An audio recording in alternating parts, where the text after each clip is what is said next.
was Sean Murray and the crew testing No Man's Sky for bugs that need to be fixed. An interesting tweet from Sean Murray.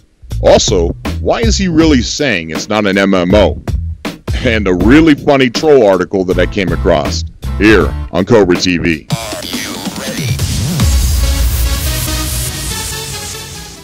So I found some interesting tidbits of info, one of which, how they are testing the game for bugs. The answer is amazing. I have heard this info before, but I didn't really pay attention to it as much as I have now. It's almost the same way we handle real-life space exploration today. We send out rovers and probes. Well, that's exactly what Hello Games is doing.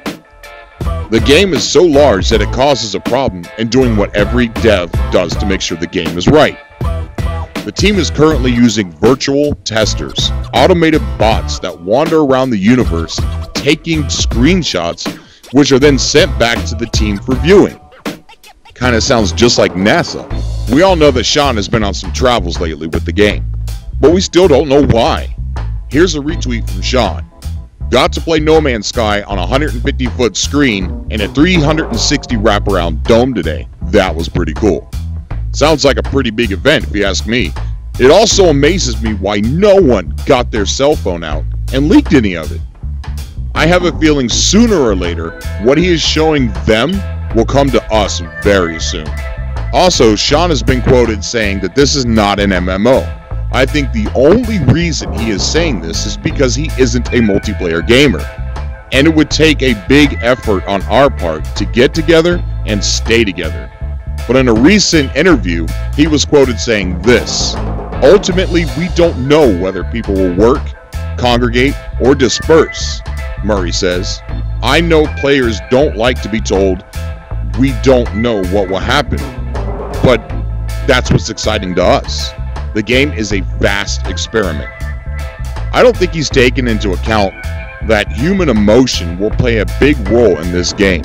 The drive that us humans have of being together and not wanting to be alone, knowing for sure that there is someone out there. Now, this next bit of info is not real. You can't name the planets you discover or the animals. Sean has already said the names of things will be in Latin, and it will just say that you discovered it. Also, they do not have gamers testing the game. But let's have a look at this article. While the goal of the game is to journey to the center of the universe, exploring the vastness of space is the main attraction. Every planet, every animal, and every plant can be named by the first discoverer.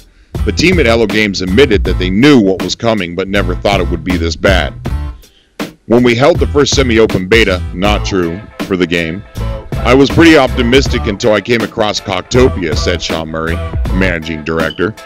It only got worse when I actually landed on Cocktopia and discovered an animal named Dicksucker 33. Apparently Dicksucker 1 to Dicksucker 32 were already taken.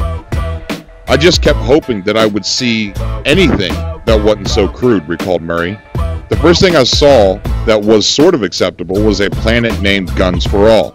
But when I landed and discovered that this person apparently has a grudge against blacks, women, Asians, and the list goes on.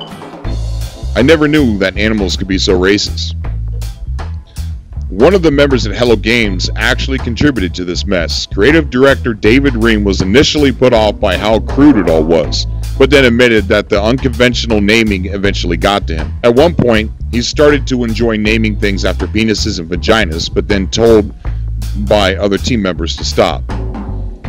It was also difficult to find a plant that wasn't named after some variant of marijuana, continued Murray. I mean, it was funny the first time walking through a field of green ganjas and 420s. The 20th time, not so much. And if it wasn't marijuana, it would be pubic hair or something else. I don't really know why I expected better. Offline mode was also requested by some players because they knew their creativity would be dwarfed by others online.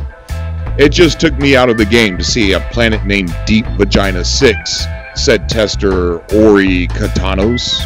I knew there was no way I could be that creative, so I restarted the game in hopes of finding less creative people out there. And then I saw an animal called Muff Diver, and that's when I knew I would never be able to express my creativity unless I could play by myself. Only then I can finally claim Dicksucker as my own and not have to settle with Dicksucker34. Although this story is fake, it is funny as hell. And what's even funnier are these comments. I've never read a comment board that was this hilarious. And there's one point down here, I'm trying to find it, where this has got to be a fake Sean Murray. Hello, Ben. I am Sean Murray, Managing Director at Hello Games. Our employee, Hazel McKendrick, has offered to prostitute herself to the entire Polygon staff if you are willing to overlook any issues you may find in our game. Please consider this offer and reply to me at sean@hellogames.co.uk as soon as you have made your decision. Here is a picture of Hazel for your consideration. Let's take a look. Alright. And it's really funny because down here, the Holy Turnip says, so Hazel's the one in the red sweater, right? Anyways, go to this article, read it over, and read the comments. They are the best. And you guys are the best, too, for suffering through this slow information time that we're having with No Man's Sky. I love you guys. Please smash that like button and subscribe me to support me. I'm working hard even with barely information to bring you guys. Love you all.